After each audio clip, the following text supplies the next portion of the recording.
ನಮಸ್ಕಾರ ವೀಕ್ಷಕರೇ.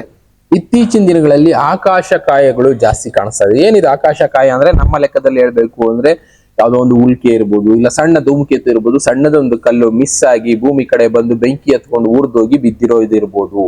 ಇನ್ನ ಕೆಲವೊಂದು ಸಲ ಹೇಳ್ಬೇಕು ಅಂದ್ರೆ ಇತ್ತೀಚಿನ ದಿನಗಳಲ್ಲಿ ಮಾತಾಡ್ತಾ ಇದ್ದಾರೆ ಏಲಿಯನ್ ಸ್ಪೇಸ್ ಶಿಪ್ ಗಳು ಕಾಣಿಸ್ಕೊಳ್ತಾ ಇದೆ. ಅದು ಭೂಮಿನಲ್ಲಿ ಅವಾಗ ಲ್ಯಾಂಡ್ ಆಗ್ತಾ ಇದೆ ಕೆಲವಷ್ಟು ಜಾಗದಲ್ಲಿ. ಏನೇನೋ ಮಾಡ್ತಾ ಇದಾರೆ ಏಲಿಯನ್ಸ್ ಗಳು ಅಂತ ವಿಷಯಗಳು ಓಡಾಡೋದಕ್ಕೆ ಶುರುವಾಗಿದೆ. ಇದು ಸತ್ಯನಾ ಸುಳ್ಳ ಅಂತ ಹುಡ್ಕೊಂಡ್ರೆ ಉತ್ತರ ಸಿಗೋದೇ ಇಲ್ಲ. ಆದ್ರೆ ರೀಸೆಂಟ್ ಆಗಿ ತುಂಬಾ ವಿಡಿಯೋಗಳಲ್ಲಿ ಇದೆ, ಅದು ಕೂಡ AI ಜನರೇಟೆಡ್ ಅಲ್ಲ, ಯಾಕೆಂದ್ರೆ ನ್ಯಾಚುರಲ್ ಆಗಿ ರೆಕಾರ್ಡ್ ಆಗಿರುವಂತ ವಿಡಿಯೋಗಳು ಇದೆಲ್ಲ ಕೂಡ.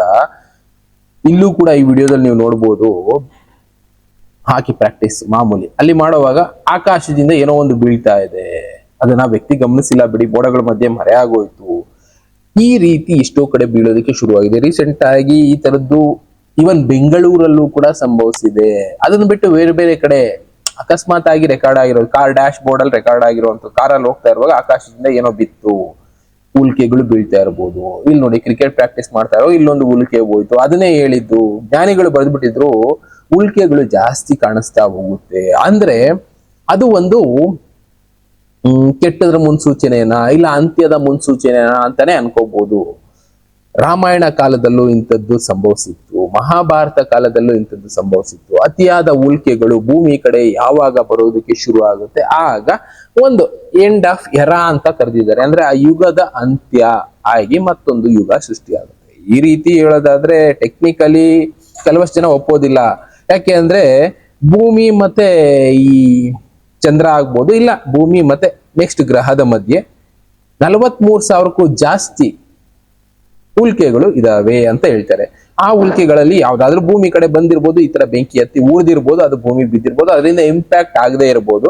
ಕೆಲವೊಂದು 3 ಅಡಿ ದಪ್ಪ ಇರೋ ಉಲ್ಕೆಗಳು ಬಂದು ಬಿದ್ದಿದ್ದಾವೆ, ಕೆಲವಷ್ಟು 3 ಇಂಚು ಇರೋಷ್ಟು ಬಂದು ಬಿದ್ದಿದ್ದಾವೆ. ಅದಕ್ಕಿಂತ ದೊಡ್ಡದು ಯಾವುದು ಕೂಡ ಭೂಮಿ ಕಡೆ ಬಂದಿಲ್ಲ. ಯಾಕೆ ಅಂದ್ರೆ ಅದಕ್ಕಿಂತ ದೊಡ್ಡದು ಬಂದ್ರೆ ಭೂಮಿನಲ್ಲಿರುವಂತ ಸ್ಯಾಟಲೈಟ್ ಗಳ ಫೆಸಿಲಿಟಿಯಿಂದ ಸ್ಕ್ಯಾನ್ ಮಾಡ್ಬಿಡ್ಬೋದು, ಇಂಥದ್ದು ಬರ್ತಾ ಇದೆ ಅಂತ ಗೊತ್ತಾಗುತ್ತೆ. ಅದಕ್ಕಿಂತ ಸಣ್ಣ ಪುಟ್ಟದ್ದು ಈ ರೀತಿ ಉಲ್ಕೆಗಳು ಬಂದ್ರೆ ಗೊತ್ತೇ ಆಗೋದಿಲ್ಲ.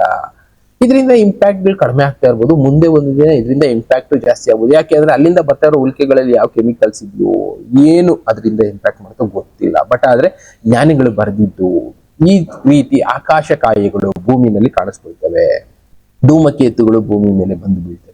ಇದು ಬೀಳ್ತಾ ಇರೋದು ಧೂಮಕೇತುನ ಅಲ್ವಾ ಅಂತ ಪ್ರಶ್ನೆ ಹುಟ್ಟಿದ್ರೆ ಧೂಮಕೇತುನೇ, ಸಣ್ಣದಾಗಿರ್ಬೋದು ದೊಡ್ಡದಾಗಿರ್ಬೋದು, ಧೂಮಕೇತುನೇ ಬಂದು ಬೀಳ್ತಾ ಇದ್ದಾವೆ ಭೂಮಿಗೆ.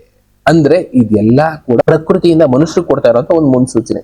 ಮುಂದೆ ಏನೋ ಒಂದು ದೊಡ್ಡದಾಗೋದಕ್ಕೆ ಅಷ್ಟೇ ತಿಳಿಸ್ತಾ ಇದೀವಿ, ಎಚ್ಚರಿಕೆ ನೀವು ವಹಿಸಿ ಅಂತ ತಿಳಿಸ್ತಾ ಇದೆ ಪ್ರಕೃತಿ ಮೂಲಕ. ಎಚ್ಚರಿಕೆ ವಹಿಸ್ಕೊಳ್ಳಿಲ್ಲ ಅಂದ್ರೆ ಅನುಭವಿಸ್ಬೇಕಾದ ಅಷ್ಟೇ.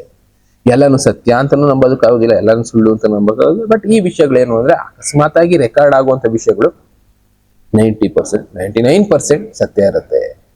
ಎಲ್ಲ ಕೂಡ ಜಗತ್ತಿಗೆ ಪ್ರಕೃತಿ ಕೊಡ್ತಾ ಇರುವಂತ ಒಂದು ಮುನ್ಸೂಚನೆ. ಮುಂದೆ ದೊಡ್ಡ ಮಟ್ಟಕ್ಕೆ ಯುದ್ಧ ನಡೀಬಹುದು, ಕಾಯಿಲೆಗಳು ಬರ್ಬೋದು, ಒಟ್ನಲ್ಲಿ ಏನ್ ಬೇಕಾದ್ರೂ ಆಗ್ಬೋದು, ಇಡೀ ಪ್ರಕೃತಿಕ ವಿಕೋಪಗಳು ಆಗ್ಬೋದು. ಇದನ್ನೆಲ್ಲ ಫೇಸ್ ಮಾಡೋದಕ್ಕೆ ಸಿದ್ಧ ಆಗಿ. ಯಾಕೆಂದ್ರೆ ಯುಗ ಪರಿವರ್ತನೆ ಅನ್ನೋದೇ ಆಗೋದು ಆ ರೀತಿ. ಸುಮಾರು 12,000 ವರ್ಷಗಳಿಗೂ ಒಂದ್ಸಲ ಆಗ್ತಾ ಇತ್ತು, ಆಮೇಲೆ 7,000ಕ್ಕೂ ಆಗಿತ್ತು. ಕೆಲವಷ್ಟು ಲೆಕ್ಕಾಚಾರ ಪ್ರಕಾರ 5,000 ವರ್ಷಗಳಿಗೂ ಆಗುತ್ತೆ. ಬಟ್ ಆದ್ರೆ ಡೇಟಾ ಹುಡ್ಕೊಂಡು ಹೋದ್ರೆ ಎಲ್ಲ ಕಾಲ್ಪನಿಕ ಕಥೆಗಳೇ ಸಿಗೋದು. ಪರ್ಫೆಕ್ಟ್ ರಿಟರ್ನ್ ಪ್ರಿಂಟೆಡ್ ಬುಕ್ ಕೊಡಪ್ಪ ಅಂದ್ರೆ ಯಾರ ಹತ್ರನೂ ಇಲ್ಲ. ಕೆಲವಷ್ಟು ಪುರಾವೆಗಳು ಇರಬಹುದು, ಬಟ್ ಆದ್ರೆ ಅವು ಸತ್ಯ ಅಂತ ನಂಬೋದು ಕಷ್ಟ ಆಗ್ಬೋದು. ನಂಬೋರು ನಂಬಿ ಬಿಡೋರು ಬಿಡಿ, ಅದಕ್ಕೆ ಹೇಳಿದ್ದು. ಆದ್ರೆ ಇದೆಲ್ಲ ಕೂಡ ನಡೆದು ಹೋಗಿದೆ, ಮುಂದೆ ಕೂಡ ನಡೀತಾನೆ ಇರುತ್ತೆ. ಇದು ಒಂದು ಸೈಕಲ್ ಅಷ್ಟೇ. ಲೈಫಲ್ಲಿ ಯಾವ ರೀತಿ ಸೈಕಲ್ ರನ್ ಆಗುತ್ತೋ ಅದೇ ರೀತಿ ಪ್ರಕೃತಿನಲ್ಲೂ ಒಂದು ಸೈಕಲ್ ರನ್ ಆಗ್ತಾ ಇರುತ್ತೆ. ಭೂಮಿ ಮೇಲೂ ಕೂಡ ಜನಸಂಖ್ಯೆ ರೈಸ್ ಆಗುತ್ತೆ, ಕಡಿಮೆ ಮಾಡುತ್ತೆ ಪ್ರಕೃತಿ ಯಾವುದೋ ಒಂದು ಮೂಲದಿಂದ, ಮತ್ತೆ ಅದು ರೈಸ್ ಆಗ್ತಾ ಹೋಗುತ್ತೆ. ಇದು ಒಂದು ಸೈಕಲ್. ಆ ಸೈಕಲ್ ಅಲ್ಲಿ ನಾವು ಜಸ್ಟ್ ಪಾತ್ರಧಾರಿಗಳು. ಈಗ ಕಾಣಿಸ್ತಾ ಇದ್ದಾವೆ ಉಲ್ಕೆಗಳು.